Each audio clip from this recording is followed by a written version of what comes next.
al 13 vamos a estar leyendo. Como ustedes saben, pues el primer domingo del año trajimos un mensaje para el primer domingo del año, obviamente, y continuamos en ese mismo tema el segundo domingo, y después el domingo antepasado tuvimos que hacerlo virtual,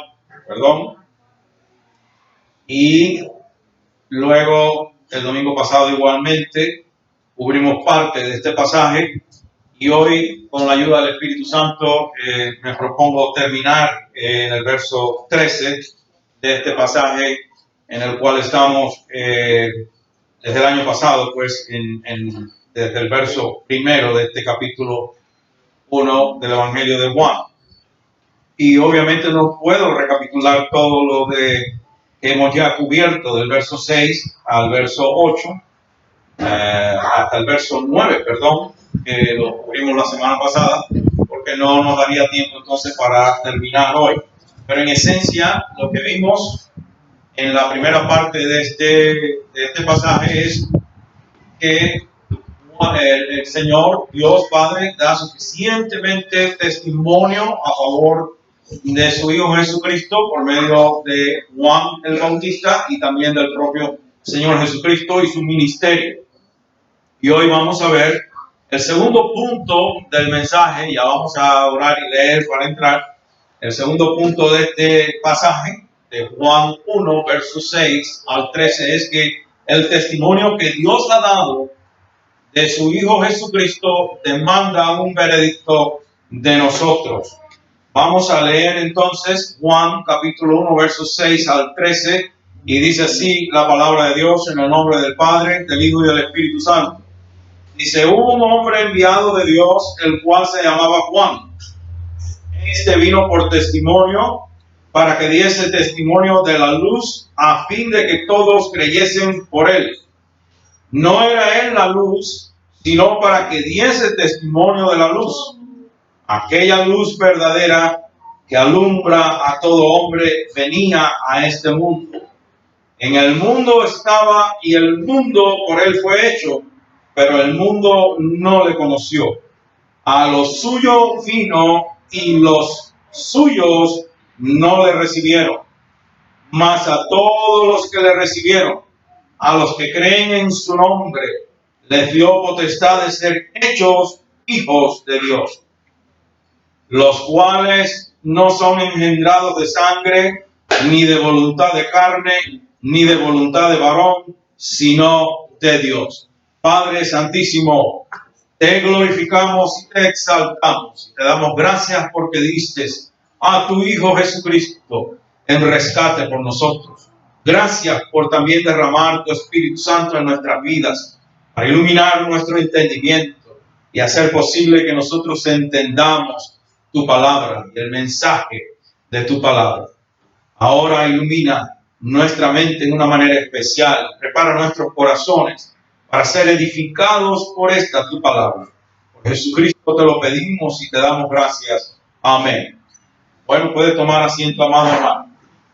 Pues entonces hoy vamos al segundo punto de este mensaje, como acabo de decir, y en esencia nos enfoca en que el testimonio que Dios ha dado de su Hijo Jesucristo demanda un veredicto, y Juan muestra el veredicto, la respuesta negativa primero. Por eso vamos del verso 10 al 11, donde vemos cómo el testimonio de Dios que ha dado de la luz verdadera de su Hijo Jesucristo fue rechazado por el mundo. Dice: en el mundo estaba, y el mundo, leo nuevamente el verso 10 y 11, en el mundo estaba, y el mundo por él fue hecho, pero el mundo no le conoció. A los suyos vino, y los suyos no le recibieron. Note usted que estos dos versos demuestran la tragedia terrible del pecado. Fíjense en eso. La tragedia terrible, la perversidad del corazón humano. ¿Por qué razón? El pecado es extremadamente irracional, absurdo, ilógico. Es ilógico, digo, porque ¿cómo es posible que, siendo del amor tan grande que Dios tiene por nosotros, por el hombre, por el ser humano, de la manera que Dios ha amado al ser humano, que estuvo dispuesto a dar a su Hijo Jesucristo en rescate por nosotros, en morir por nuestros pecados, para perdonar nuestros pecados, para reconciliarnos con Dios, para darnos vida eterna en su nombre, y que nosotros los pecadores, es tan absurdo y ridículo que no tiene sentido, que nosotros los pecadores gritemos: fuera de aquí, apaga esa luz. Me estoy refiriendo a que Jesús es la luz verdadera. Eso fue lo que compartimos vía internet el domingo pasado, el verso 9. Entonces es absurdo, es ridículo. ¿Se ha preguntado usted alguna vez cómo es o de qué manera entendemos que el ser humano odie tanto al Señor Jesucristo? ¿Qué daño le ha hecho Cristo al hombre para que le odie tanto? Es obviamente esa campaña activa que mantiene el diablo en el mundo entero contra el Señor Jesucristo, que se le está enseñando a los muchachos desde temprana edad en la escuela, y luego en los planteles educativos superiores, pues se ataca con mayor violencia el nombre de Cristo. Pero no hay una razón para que aquel que dio su vida por usted, para reconciliarlo con Dios, para perdonar una deuda que usted no puede perdonar, para que un día usted pueda entrar a la gloria eterna y tener vida eterna con Dios, que le odiemos y que le rechacemos. Es absurdo, no tiene sentido. Note que Juan primero Juan en el verso 10 dice: en el mundo estaba y el mundo por él fue hecho. Otra gran ironía, pero el mundo no le conoció. ¿Cómo al hacedor tuyo no le quieras reconocer? La Biblia dice allá en el Salmo, dice que nosotros recordemos que Dios nos hizo y no a nosotros mismos.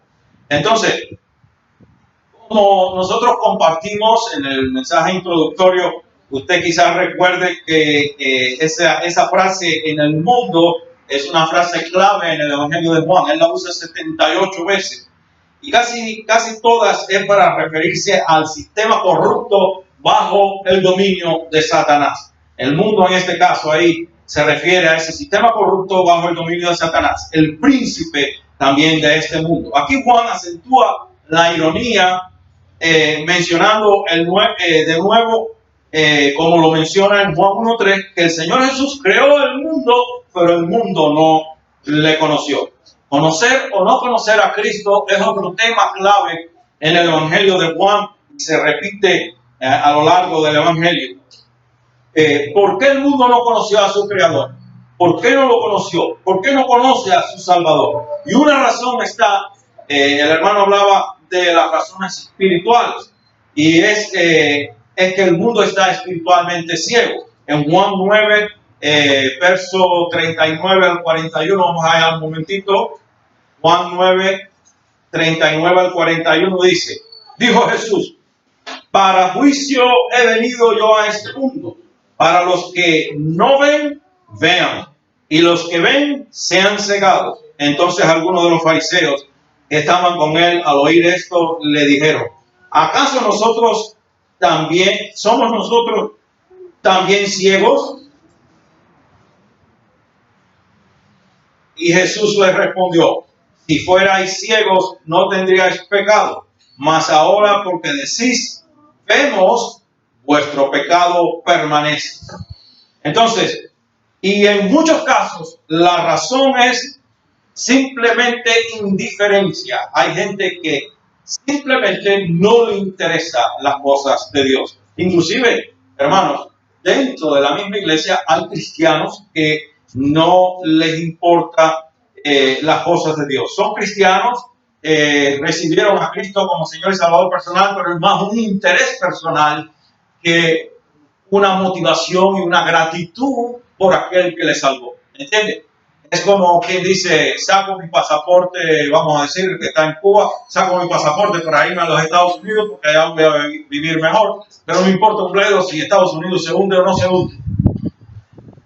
Entonces ese es el caso del cristiano que es cristiano por conveniencia. Pues acepto a Cristo porque me dijeron que si acepto a Cristo como Señor y Salvador personal, pues Él me va a salvar del infierno, y bueno, un día voy a entrar al cielo y qué bueno. Ese es el problema. La gente pues está sumergida en su propia agenda, en sus propios asuntos y no tiene el deseo de conocer más a Jesús personalmente. Tienen un conocimiento intelectual de Cristo, un conocimiento a conveniencia de Cristo, pero no hay un deseo sincero de, diríamos, profundizar y cultivar o desarrollar una relación personal más íntima con el Señor Jesucristo. Ahora, preste atención de nuevo a las palabras del verso 11. Dice, a los suyos vino y los suyos no le recibieron. Nota la diferencia entre las dos frases. Porque a veces leemos eso rápido y mucha gente lee y no nota la diferencia. Hay una gran diferencia. Dice, a los suyos vino, a lo de él, a lo de Cristo vino. Y los de él, es decir, los suyos, no le recibieron. La primera, a los suyos, se refiere a su propiedad o heredad. La segunda, a los suyos, se refiere a sus conciudadanos, los judíos, el pueblo de Israel. Las dos frases se refieren a Israel, siendo, o la primera, poniendo énfasis en que Israel es la heredad de Dios, es propiedad de Cristo, aunque los judíos no lo quieran aceptar de esa manera. El Salmo 78-71 habla de eso, de que Israel es la heredad del Señor. Vamos allá un momentito para poder comprobar lo que estoy diciendo. Aunque a mí se me hace muy difícil ojear la palabra aquí, porque el viento pelea contra mí, esto es lo más grande del mundo. Lo que hay que estar soportando con esta pandemia maldita que no lo acaba de sacar de en medio un día de esto. Salmo 78-71 dice aquí, detrás las paridas lo trajo para que apacentase a Jacob su pueblo, a Israel su heredad. De manera que cuando dice a lo suyo, es en el derecho absoluto de Cristo que tiene sobre Israel, porque es su heredad. Y la segunda, enfatizando que según la carne, los israelitas son parientes de Cristo por vía de su nacimiento de la Virgen María.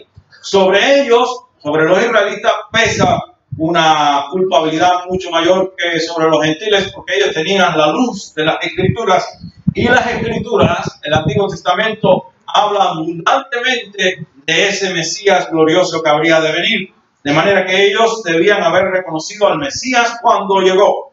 Pero él no se presentó según las expectativas de ellos. Él no se presentó como el Mesías que ellos querían. Él no llenaba esas expectativas mesiánicas de los judíos, y es muy similar a las expectativas de muchos cristianos en este siglo, es decir, asociando al Señor Jesucristo con sus ambiciones materialistas. Quieren un Cristo materialista, un Cristo que se ha hecho mucho énfasis, que existe Cristo solo para llenarte el bolsillo de dinero, para darte carros nuevos, para darte mansiones caras, para darte un jet privado. Ese no es el Cristo que yo conozco en los evangelios. Dios nos prospera, Cristo prospera también, pero ese no es el énfasis del evangelio. Cristo vino a salvarnos de nuestros pecados, a reconciliarnos con Dios, a hacer de nosotros un hombre, una mujer nueva, que un día, gracias a él, pueda entrar allá al reino de los cielos. Entonces, los judíos estaban esperando un Mesías político, un Mesías que los librara del yugo romano y que les asegurara la paz y un comercio y una prosperidad tremenda. Y ellos no reconocieron la necesidad de un Mesías que les salvara de sus pecados, porque según ellos estaban muy bien. Inclusive creían que estaban mejor que el propio Cristo. Al fin y al cabo, a él no le respetaron ni le reconocieron. Más bien le rechazaron completamente. Entonces, de aquí manan dos aplicaciones prácticas para nosotros muy importantes. En primer lugar, cuídese usted de no rechazar la luz verdadera, independientemente cuán oscura, hermano y hermana, sean sus circunstancias. Independientemente cuán oscuras sean sus circunstancias, porque también se enseña o se ha enseñado que si usted está luchando, no es que está mal, no es que esté mal en pecado, no, que usted está luchando, pero no está viviendo en esa vida bollante, en esa vida próspera, es que usted está mal y que Dios lo tiene desahuciado espiritualmente. Eso no es tampoco la Biblia. Entonces, cuídese de no rechazar a Cristo independientemente cuán difícil sea la adversidad que usted presenta en el momento, porque eso no dilata para toda la vida. Recuerde que la vida del hombre es un soplo. ¿Qué son 70 años? ¿Qué son 90 años? ¿Qué son inclusive 120 años comparado con la vida eterna? ¿Vamos a renunciar a Cristo por un poco de tiempo aquí, irnos de cabeza al infierno? ¿O vamos a permanecer fieles independientemente de lo que en la sola potestad de Dios nos toca enfrentar? Pero sabemos que esto es temporal. Y si vivimos en Él y morimos en Él, entonces disfrutaremos vida eterna con Él en el cielo. De manera que el problema es que, entienda, cualquiera de nosotros corre el peligro, escuche esto, corre el peligro de desanimarse con el Señor Jesucristo cuando Él no nos libra de nuestros problemas, de nuestras adversidades, de nuestras dificultades a la manera que nosotros esperamos. ¿Se ha dado usted cuenta cuando usted ora cómo nosotros tendemos? Eso lo digo yo por mi propia persona. Y estoy seguro que como ser humano que somos, tenemos tremenda similitud los unos con los otros. No somos porque cada uno es un individuo específico, único. Dios nos ha creado, nos hizo único a cada uno de nosotros, pero tenemos mucha semejanza. Y tenemos la tendencia, inclusive los que queremos agradar a Dios, de darle instrucciones a Dios de cómo tiene que responder a nuestras oraciones. ¿Cuántos de ustedes están de acuerdo conmigo que eso es así? Nosotros tenemos una habilidad tremenda de instruir a Dios cómo es que tiene que arreglar nuestras cosas. Y le damos fecha, inclusive. Y hay gente que se atreve a decir que tienen una pelea con Dios y que le dieron no sé hasta cuándo para que Dios pues vaya a ver cómo resuelve las cosas con ellos. ¿Quién te dice a ti que usted le puede dar instrucciones a Dios? ¿Cuándo ha visto usted un pájaro tirarle a la carreta? Ni que la carreta vaya delante de los bueyes, excepto que sea un descalabro. Yo vengo de Cuba, del campo, y sé lo que es una carreta y una yunta de bueyes. Y cuando la carreta iba delante de los bueyes, se había acabado medio mundo, porque la cosa no iba bien. Es como un tren que se descarrila. Entonces, ¿cómo le vamos a dar instrucciones a Dios? Pero nos desanimamos con Cristo cuando Él no nos resuelve los problemas a la manera que nosotros le hemos estipulado. Y repito, lo que he repetido infinidad de veces, hermano, el Señor Jesucristo está con nosotros todos los días hasta el fin. Él no nos ha prometido inmunidad contra los problemas. Él no nos ha prometido inmunidad contra las adversidades. Él ha prometido estar con nosotros en medio de nuestros problemas y sacarnos victoriosos al otro lado. En su tiempo, no en nuestro tiempo. En su tiempo, en su tiempo. Yo quiero que usted sepa que es muy peligroso, porque de estar desanimado con Cristo o desilusionado de Cristo a darle la espalda completamente a Cristo, está tan cerca como un paso de distancia. Como decía el hermano en su testimonio, el enemigo está observándonos todo el tiempo. Y si usted se debilita en la fe, si usted se debilita en la confianza en Cristo, el enemigo hace con usted horrores. Es capaz de socavar su fe, de robarle la fe, inclusive de robarle la vida eterna, porque para eso existe Él. Esa es su especialidad. Eso es lo que Él quiere hacer.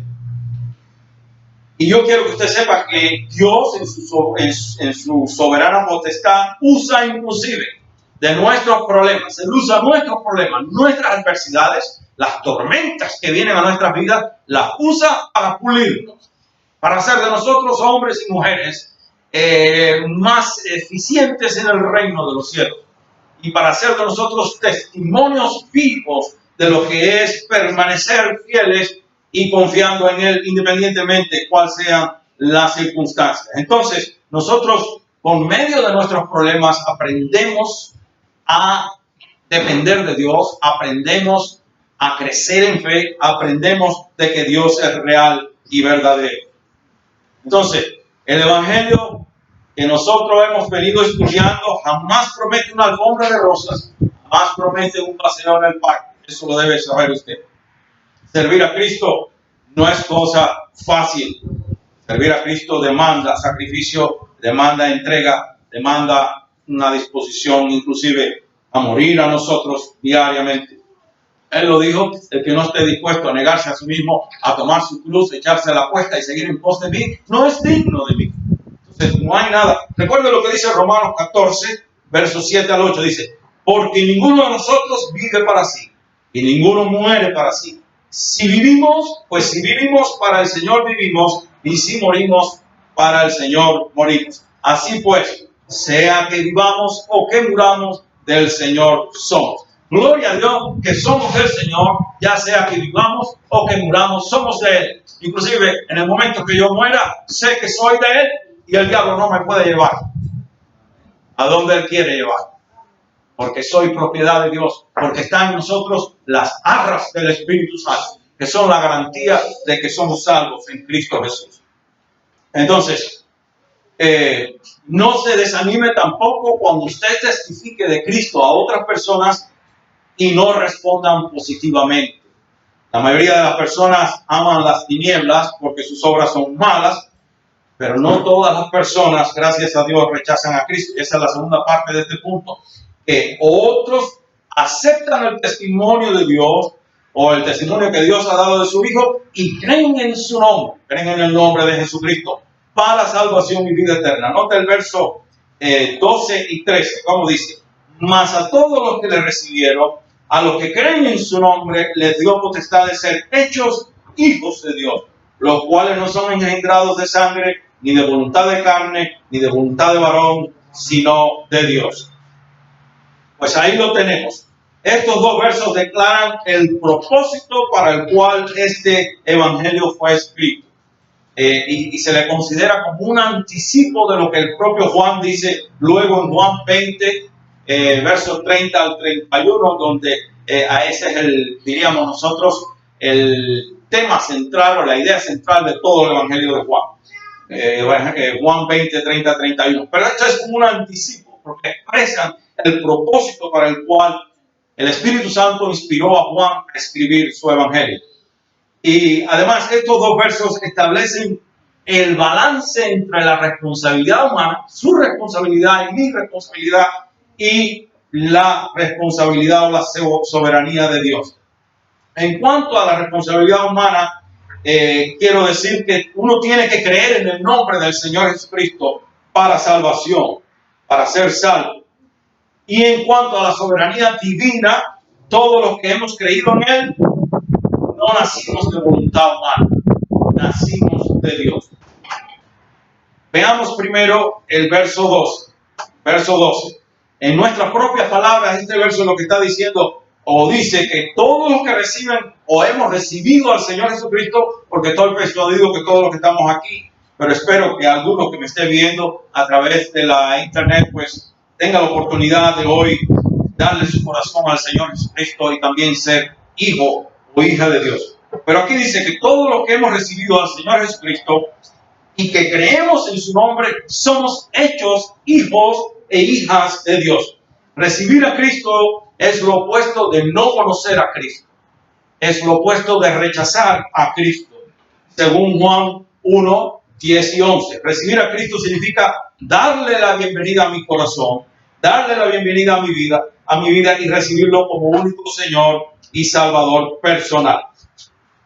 Salvador personal. Entonces, esto implica que como Señor, el Señor gobierna en todos los aspectos de mi vida. Él tiene que gobernar en todos los aspectos de mi vida. Y como Salvador, yo no confío en ninguna otra cosa para salvación de mi vida. No confío en mis buenas obras. No confío en nada más que no sea en el Señor Jesucristo.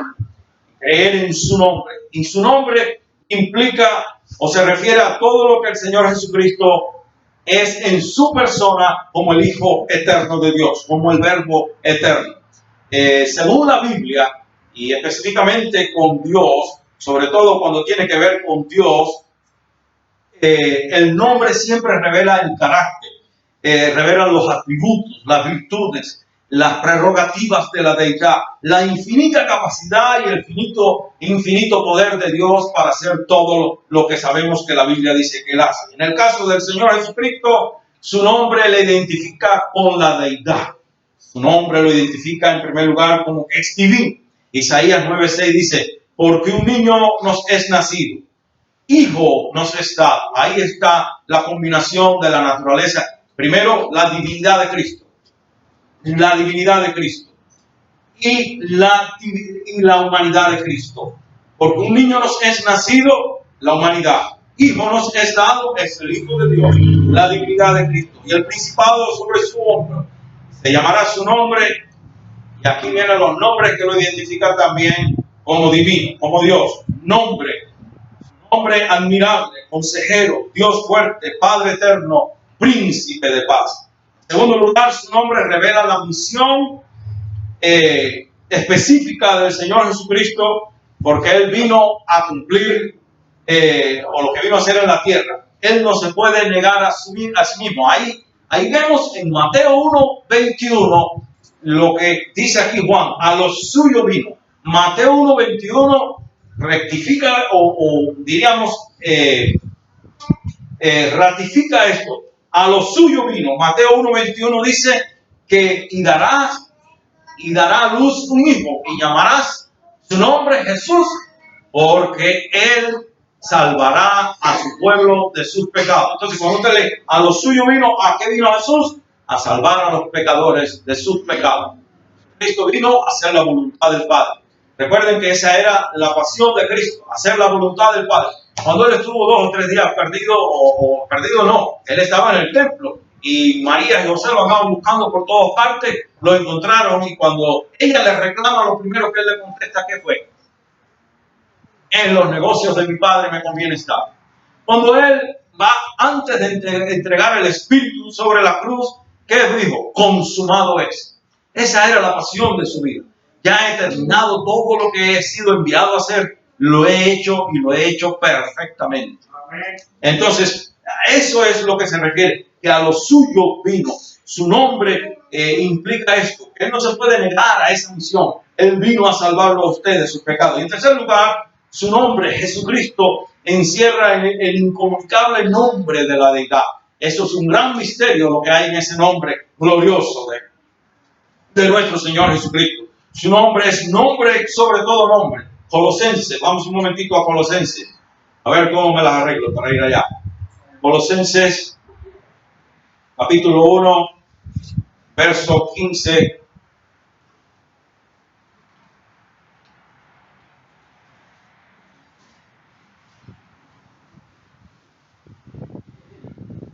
Verso 15 al 20, dice.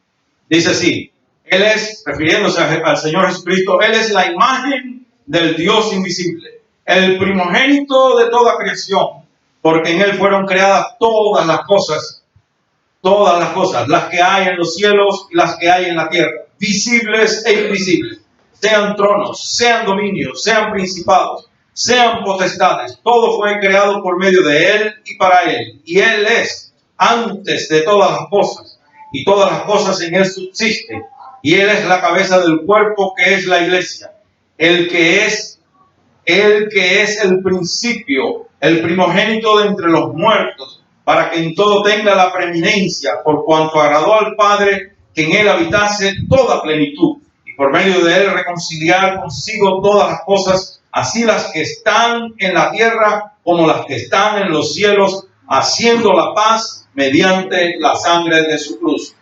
Filipenses 2, capítulo 5 al 11 dice,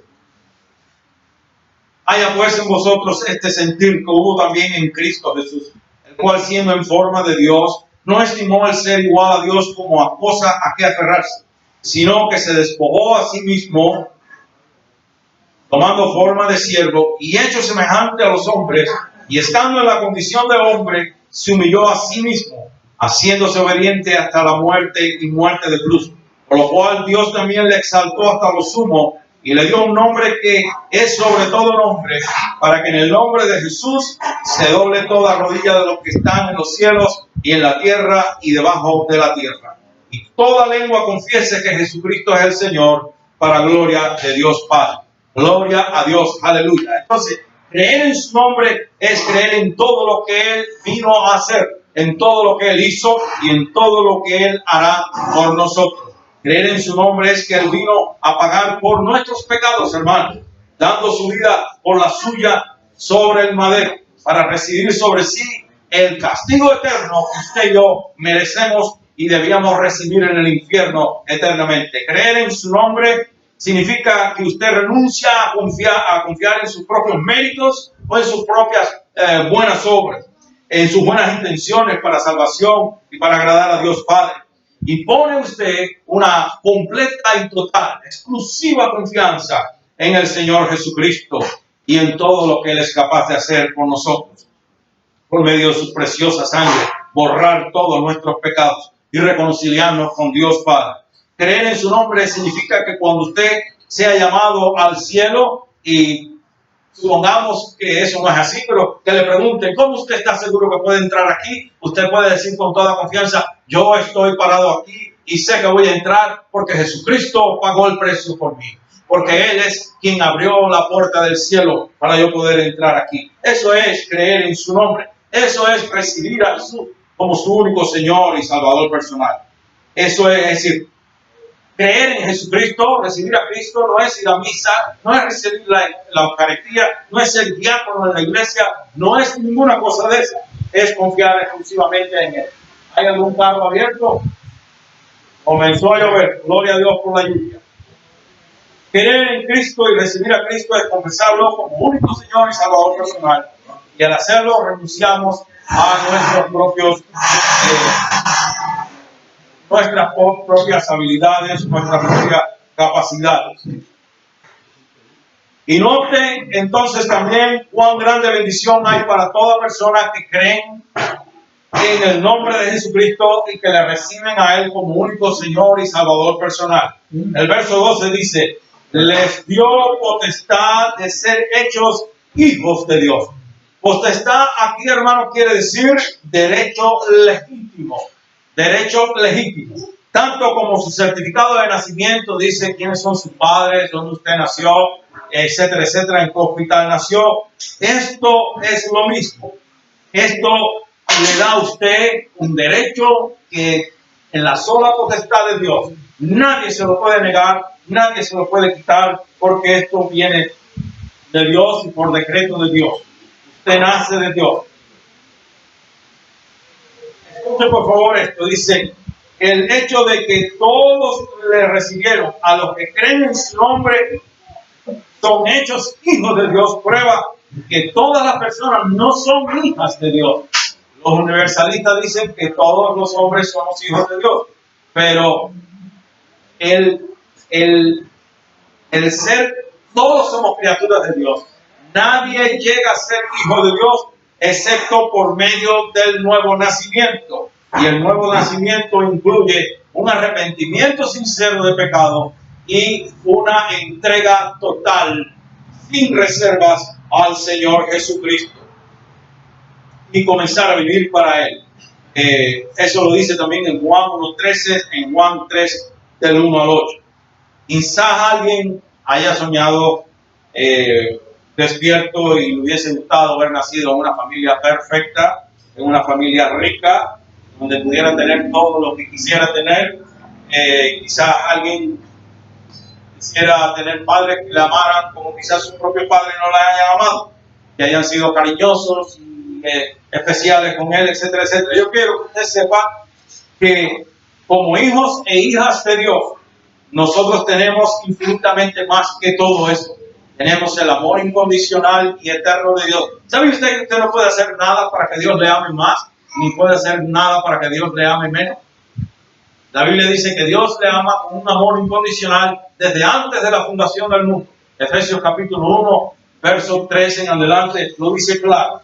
En Juan 1:31, primera de Juan, 3:1, Ahí dice el apóstol, mirad cuál amor nos ha dado el Padre para que seamos llamados hijos de Dios. Por esto el mundo no nos conoce, porque no le conoció a Él. Qué privilegio tan grande es ese, de ser llamados hijos e hijas de Dios. En otras dice que Él mismo, Jesucristo, en Hebreos 2:11 dice que Él no se avergüenza de llamarlo a usted su hermano. Él no se avergüenza de llamarnos a nosotros hermanos y hermanas. Y Juan 1:13 dice, los cuales no son engendrados de sangre, ni de voluntad de carne, ni de voluntad de varón, sino de Dios. Y aquí está, en esencia, este verso dice que todos los que creen, reciben el nombre del Señor Jesucristo, somos nacidos de Dios, no de poder o de voluntad humana. El verso 13 describe a aquellos que, que al creer en el Señor Jesucristo son hechos hijos de Dios. Somos hechos hijos de Dios. Dice que no somos nacidos, que no son nacidos, pero no de nacimiento natural. No son engendrados de sangre. Los textos originales decía sangre, que se refiere a la descendencia humana. Y también dice que no es de voluntad de carne, que se refiere a la decisión de padres humanos de tener hijos. O voluntad de varón, que se refiere a la voluntad o determinación del ser humano.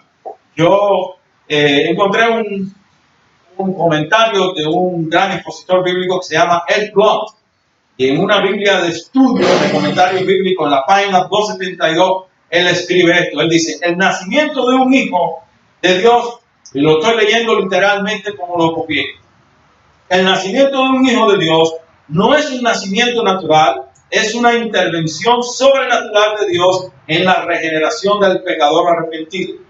La persona recibe al Señor Jesucristo y responde en fe y obediencia a Él. Pero la intervención misteriosa del Espíritu Santo hace posible la regeneración. Eso está en Juan 3, del verso 5 al 8. No tenemos tiempo para ir allá. Y de la misma manera que nosotros no tuvimos nada que ver, escuche bien esto que es muy importante. De la misma manera que nosotros no tuvimos nada que ver con el nacimiento natural, tampoco tenemos nada que ver con nuestro nacimiento espiritual. Nosotros no podemos atribuirnos mérito alguno, dice este hombre, mérito alguno por nuestro nacimiento espiritual. Por tanto, tampoco podemos vanagloriarnos en nuestra sabia decisión de creer y recibir al Señor, porque la gloria es toda de Dios. Y si la gloria es toda de Dios, la salvación, hermano, también es toda de Dios. Porque recuerde que usted no buscó a Dios, Dios lo buscó a usted. No hay un solo caso ni en la historia bíblica, ni en ninguna parte de la historia secular donde pueda haber un hombre que diga, yo busqué a Cristo. Cristo siempre nos busca a nosotros, porque nosotros estamos muertos en delitos y pecados. Y el que está muerto en delitos y pecados es imposible. Un muerto ha visto usted un muerto caminando. Bueno, en nuestros países, sobre todo en Cuba, había gente que había muerto en todas las esquinas. Pero esos son demonios. Pero los muertos no pueden andar por ahí. Un muerto en la funeraria no se puede levantar. Usted va y lo pincha con un aguijón o lo que sea y no, ni siquiera se queja. Un muerto no puede hacer nada por él. Tuvo que haber una intervención directa de Dios para que usted pudiera responder al mensaje del Evangelio. Y surge entonces la pregunta, ¿nosotros primero creemos y nacemos de nuevo o nacemos de nuevo y entonces creemos? Y esa es la obra maestra del Espíritu Santo. Ambas cosas ocurren a la misma vez. Es algo maravilloso. ¿Cómo Él se las arregla? Yo no lo sé, es un misterio, pero todo ocurre en el mismo instante. El verso que con mayor claridad aclara esto o contesta esta pregunta es 1 de Juan, capítulo 5, verso 1, donde literalmente traducido pudiéramos decir, todo aquel que cree, tiempo presente. Hay que prestar atención al tiempo presente del verbo cree. Todo aquel que cree, tiempo presente, que Jesús es el Cristo, es nacido, tiempo perfecto de Dios. Es nacido de Dios. Y todo aquel que ama al que engendró, ama también al que ha sido engendrado por él. En otras palabras, creer en el Señor Jesucristo es evidencia que Dios Padre le ha dado a usted una vida en el nuevo nacimiento, una nueva vida en el nuevo nacimiento. Y hay otro gran expositor bíblico que se llama John Stott. Él comenta este verso en un libro que escribe Las Epístolas del Apóstol Juan, página 172. Él dice lo siguiente: el verso muestra claramente que creer es la consecuencia, no la causa. Es decir, en el momento que creemos, es decir, nacimos de nuevo gracias a que creímos y no de la otra manera. Dios, ¿qué hizo Dios en Efesios 2:8? Que dice que Él nos dio fe. ¿Ven? Que la fe es un don de Dios, es un regalo de Dios, y lo vamos a leer en un minuto. Entonces, creer es la consecuencia, no la causa del nuevo nacimiento. Nuestro presente y continuo creer es el resultado y por tanto la evidencia de nuestra pasada experiencia del nuevo nacimiento, por medio de la cual nosotros fuimos hechos y continuamos siendo hijos e hijas de Dios. Y cierro la cita. Aquí hay un misterio que no podemos obviamente resolver a este lado de la eternidad, pero un día lo entenderemos, como dice el hermano Carlos Díaz, y lo dice el Señor, se lo dijo a sus discípulos: lo que no entiendan hoy, lo entenderemos después. Entonces, sea suficiente decir, hermano, que nuestra responsabilidad es creer, confiar en el Señor Jesucristo, porque este es lo que dicen los versos que leí. Dice de nuevo, lo leo nuevamente, dice: en el mundo estaba y el mundo por él fue hecho, pero el mundo no le conoció. A los suyos vino y los suyos no le recibieron. Ahora viene la gran bendición para nosotros. Esta es bendición de Dios. Si yo le cuento y yo le meto a usted el cuento, y yo no niego de que Dios prospera, yo no niego de que Dios nos da cosas. Todos estamos aquí hoy en un automóvil porque a Dios le plació darnos. Nosotros no soplamos un globo y se hizo el automóvil. Estamos vestidos, no estamos vestidos de esa ropa de pantalones de $1,000 y zapatos de 500, porque al fin y al cabo esta me tapa igual que una de esas otras. Es decir, unos habrán comido mejor, otros menos, y otros no han comido del todo, pero yo no veo caras aquí de nadie que esté desnutrido muriéndose de hambre. Es decir, Dios nos cobija, Dios nos calza, Dios pone un techo sobre nuestras cabezas y Dios nos alimenta. Pero la gran bendición de Dios no son las bendiciones esas que se dicen por ahí materiales, hermano. No sirva a Cristo por bendiciones materiales. Sirva a Cristo por quien Él es. Y esta es la gran bendición. Mas a todos los que le recibieron, a los que creen en su nombre, les dio potestad. Es decir, derecho legítimo. Derecho legítimo, como dije. Esto es el equivalente a su certificado de nacimiento. El derecho legítimo de ser hechos hijos de Dios. Dios lo adoptó usted en el amado, dice en Efesios. Y hizo un certificado de nacimiento. ¿Por qué? ¿Cuál es el libro de la vida? Que nos dice que nuestros nombres son inscritos en el libro de la vida. Ese es su certificado de nacimiento. Y es más importante que el certificado de nacimiento de aquí abajo en la tierra. Porque el de aquí abajo para nada sirve el día que usted se muera. Ya se acabó y punto. Ya esa persona ya dejó, ya no hay más récords. ¿Para qué? La guardarán en los hospitales, donde sea. Pero ¿quién va a argumentar sobre un certificado de nacimiento de alguien que murió hace 100 años? Pero el que está en el cielo garantiza si usted puede estar allí o no. Y eso es lo que vale. Entonces, cuando nosotros creemos en Cristo, no nos podemos atribuir ningún mérito alguno por nuestra fe, por nuestra sabia decisión. Todo lo que podemos decir es lo siguiente: si Dios no lo hubiese amado, si Dios no lo hubiese escogido en Cristo antes de la fundación del mundo, y si Él no me hubiese impartido nueva vida, yo todavía estaría en mis delitos y pecados, muerto. Biológicamente vivo, pero espiritualmente muerto. Por eso, así como toda la gloria es de Dios, repito, la salvación toda es de Dios. Si usted me da unos minutos, yo quiero leer aquí para que usted lo pueda comprobar en Efesios capítulo 2. Primero, en Efesios capítulo 1. Estamos hablando de que Dios nos ha amado desde antes de la fundación del mundo. Bendito sea el Dios y Padre de nuestro Señor Jesucristo. Efesios capítulo 1, verso 3. Que nos bendijo con toda bendición espiritual en los lugares celestiales en Cristo, según nos escogió en Él antes de la fundación del mundo. De manera que Dios le ama a usted ¿desde cuándo, hermano? desde antes que Él creara el cielo y la tierra, y a Adán y Eva y todo eso.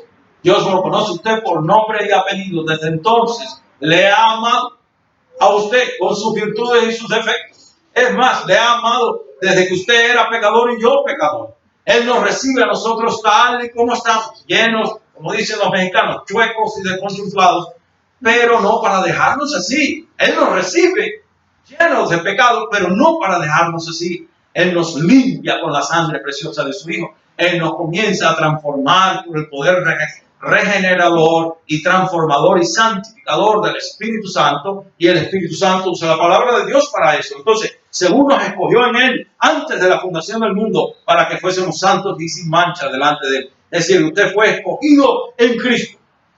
Y la otra parte en la que podemos comprobar que usted y yo no pudimos hacer nada para salvarnos, excepto por una intervención de Dios primero. El Espíritu tuvo que darnos como un corrientazo espiritual para que nuestra alma, nuestra conciencia que estaba presa en las tinieblas del pecado, pudiera ver la luz de Cristo y responder nosotros entonces al mensaje salvador de Cristo. Él tuvo que darnos un... ¿Usted ha visto alguna vez, yo lo he visto en varias ocasiones, cuando le ponen las planchas en el pecho a los que de pronto se van y ya se murieron? Le meten un buen corrientazo y vuelve y dan un brinco en la cama. Eso es lo que hizo el Espíritu Santo con nosotros, espiritualmente hablando, para que pudiéramos responder al mensaje del Evangelio. Mírenlo aquí, Efesios 2, del 1 al 8, y luego voy a terminar ya en medio minuto. Y Él os dio vida a vosotros cuando estabais muertos en vuestros delitos y pecados, en los cuales anduvisteis en otro tiempo, siguiendo la corriente de este mundo, conforme al príncipe de la potestad del aire, ese es Satanás, el espíritu que ahora opera en los hijos de desobediencia, entre los cuales también todos nosotros vivimos en otro tiempo, en los deseos de nuestra carne, haciendo la voluntad de la carne y de los pensamientos, y éramos por naturalezas hijos de ira, lo mismo que los demás. Ahí está la clave de la cosa. En primer lugar, estábamos muertos en delitos y pecados. Por eso digo que la salvación es toda de Dios. Si Dios no hubiese intervenido en nuestras vidas, usted y yo no fuéramos salvos. Respondimos, sí. Unos responden y otros no responden. Es lo que dije al principio del mensaje. Está la responsabilidad humana, que es creer en Jesucristo. Pero ¿quién toma la iniciativa de hablarnos de la gracia salvadora de su Hijo? Es Dios por medio del Espíritu Santo. Entonces, en primer lugar, estábamos muertos en delitos y pecados. No he visto un muerto que pueda hacer nada por sí mismo. En segundo lugar, dice que éramos por naturaleza hijos de ira, por naturaleza entregados al pecado. ¿Qué quiere decir eso, hermano? Que usted no es pecador porque peca. Usted peca porque por naturaleza somos pecadores. Y el único que puede cambiar esa naturaleza pecaminosa es el poder santificador de la sangre de Cristo y el poder regenerador y santificador del Espíritu Santo. Después del nuevo nacimiento, sigue el germen del pecado en nosotros porque seguimos luchando contra ese pecado mientras estemos aquí. Pero ya el pecado no se puede enseñorear de nosotros si nosotros todos nos apropiamos de esa autoridad en Cristo y le ponemos el pie en la nuca al pecado diariamente. ¿Sabe usted por qué no se puede enseñorear el pecado de nosotros? Porque ya nosotros no estamos bajo la ley, sino bajo la gracia. Y cuando dice que estamos bajo la gracia, no es que seamos graciosos, sino que todo lo que usted necesita para vivir una vida victoriosa le ha sido dado en Cristo Jesús. Eso significa estar en la gracia. Todo lo que usted y yo necesitamos para vencer el poder del pecado, la inclinación pecaminosa que hay en nosotros, nos ha sido dado en Cristo Jesús. Yo no tengo tiempo, pero si usted va a Romanos capítulo 6, léaselo. Romanos capítulo 6. Ahí está claro, donde Dios está consciente, porque Dios todo lo sabe y no nos está pidiendo algo que no sea posible para nosotros. Él nos dice ahí un mandamiento: no reine pues el pecado en vosotros. El pecado que está en ustedes, no gobierne en ustedes. Y sigue diciendo, y vaya para el verso 14 y dice, porque ya ustedes no están bajo la gracia de la ley, sino bajo la gracia. De manera que en Cristo somos más que vencedores. Tenemos que luchar, obviamente. Entonces, por eso dice ahí, que por naturaleza éramos hijos de ira, lo mismo que los demás. Es decir, ¿qué quiere decir eso? La condición nuestra era tan desesperante que por mejores intenciones que usted tuviera de servir a Dios, por mejores intenciones que usted tuviera de agradar a Dios, no podía, porque su naturaleza pecaminosa no lo dejaba. Era necesaria una intervención directa de parte de Dios. Por eso la gloria es toda de Dios. Y sigue diciendo, pero Dios, que es rico en misericordia, por su gran amor con que nos amó, aun estando nosotros muertos en pecado, nos dio vida juntamente con Cristo. Por gracia sois salvos, y juntamente con Él nos resucitó, y asimismo nos hizo sentar en los lugares celestiales con Cristo Jesús, para mostrar en los siglos venideros las abundantes riquezas de su gracia en su bondad para con nosotros en Cristo Jesús, porque por gracia sois salvos por medio de ¿qué? De la fe. ¿Y esto qué? No de nosotros, pues es un regalo de Dios. La fe que usted necesita para ser salvo, la fe que yo necesito para ser salvo, nos las ha dado Dios. Yo he escuchado a mucha gente, muchos tal desde el púlpito y decir a la gente, desata tu fe, desata la fe y desata la fe. Hermano, eso frustra a muchos cristianos, porque entonces la gente dice, ¿cómo es que yo voy a desatar mi fe? ¿Quién le dijo a usted que la fe está atada en ningún lugar, Señor? La fe es un regalo de Dios. La fe la da el Espíritu Santo de Dios, y que yo sepa, Él no lo puede atar nadie. La da según quiere. Y a cada uno de nosotros se nos ha dado un grado de fe, y cada uno de nosotros es responsable que esa fe crezca, que esa fe se fortalezca, porque la fe viene por oír y oír palabra de Dios, pero la iglesia le ha dado la espalda a la palabra de Dios. Ese es el problema. Pero si usted se alimenta con la palabra de Dios, su fe va a crecer. Y no es fe. Hay fe para hacer milagros. Ese es el don de fe para hacer milagros. Es uno de los dones del Espíritu Santo. Pero estoy hablando de la fe salvadora. El propósito principal de la fe no es que usted ahora vaya a resucitar un muerto ni vaya a caminar sobre las aguas. El propósito principal de la fe es para que usted sea salvo un día. Y yo le sigo diciendo que vamos a terminar, pero como acabo de decir una cosa que algunos la pueden dudar, voy a ir a Pedro. Vamos a ir a Pedrito, porque allí está bien claro el propósito de la fe.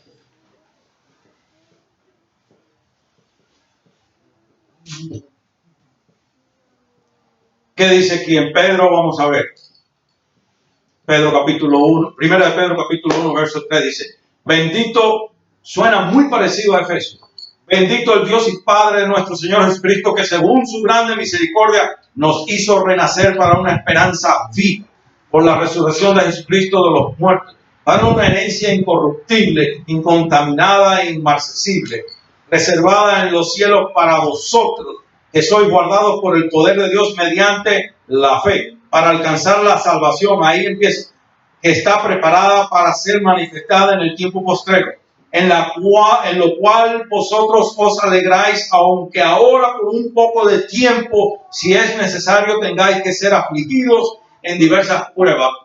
Lo que dije al principio, recuerden lo que dije al principio, no se desanime cuando Jesús, el Señor Altísimo, no le resuelva a usted su problema de acuerdo a sus expectativas, porque nosotros somos afligidos en diversas pruebas según la soberanía de Dios, para que sometida a prueba vuestra fe, mucho más preciosa que el oro, el cual aunque perecedero se prueba con fuego, sea hallada en alabanza, gloria y honra cuando sea manifestado Jesucristo, a quien amáis sin haberle visto, en quien creyendo, aunque ahora no lo veáis, os alegráis con gozo inefable y glorioso, obteniendo el fin de vuestra fe. Y aquí viene, hermano. ¿Cuál es el fin de nuestra fe? Obteniendo el fin de vuestra fe, que es la salvación de vuestras almas. Ese es el propósito número uno de la fe. No es mucha la jerigoncia que se habla ahora de fe, que todo es que, bueno, que ya usted tiene que cambiar el agua en vino también para probar de que tiene fe. No, fe es permanecer creyendo en Cristo, aunque yo no vea resultados. Permanecer creyendo en Cristo, aunque yo no vea milagros. Permanecer creyendo en Cristo, aunque no resuelva mis problemas. Tengo que permanecer creyendo en Él. Porque repito, nuestra vida en esta tierra es un soplo. Y yo no puedo permitir de irme al infierno por perder mi confianza en Cristo porque no me resuelva un problema o el otro. Lo importante es vivir hasta el final, fieles y confiados en Él, porque yo sé que mi Redentor vive, como dijo, y peor que aquel nadie la ha pasado. Permaneció fiel y Dios se glorificó en su vida y Él dio la gloria de Dios. Y ese no es el caso de nosotros. Entonces, hermano, y hay otros textos más que quisiera leer, pero no me da tiempo. Lo único que quiero decir es que después de escuchar todo esto, el gran testimonio que Dios ha dado de su Hijo y la bendición que hay para aquellos que hemos confiado en Él y que le hemos recibido como Señor y Salvador personal, y lo absurdo y ridículo que suena para aquellos que lo rechazan. Después de usted escuchar todo esto, cuídese, hermano, de no poner más a Jesús en segundo plano en su vida. Que Jesús jamás tome el segundo lugar en sus planes, en su agenda, en sus propósitos. Que Jesús siempre sea lo primero. Independientemente cómo le susurre el mundo o el diablo en su oído y le haga pensar de que, bueno, hoy no, hoy tengo que poner las cosas del Señor a un lado porque esto es muy importante. Jesucristo tiene que ser lo primero en su vida. El Señor es lo primero. Usted quiere una vida victoriosa, sea usted un jovencito ahora empezando, o sea usted un hombre de mi edad o mayor que yo, no importa. Jesús tiene que ser el primero. Si Jesús es el primero, usted va a andar bien. Vamos a estar en pie. Amén. Porque ese es el veredicto que Dios espera de nosotros. Que Jesús tenga el primer lugar en nuestras vidas y que confiemos exclusivamente en Él. Entonces sí podemos llamarnos hijos e hijas de Dios. Dios le bendiga. Dios le bendiga y le guarde y usted pueda vivir para la gloria de Cristo. Vamos a orar.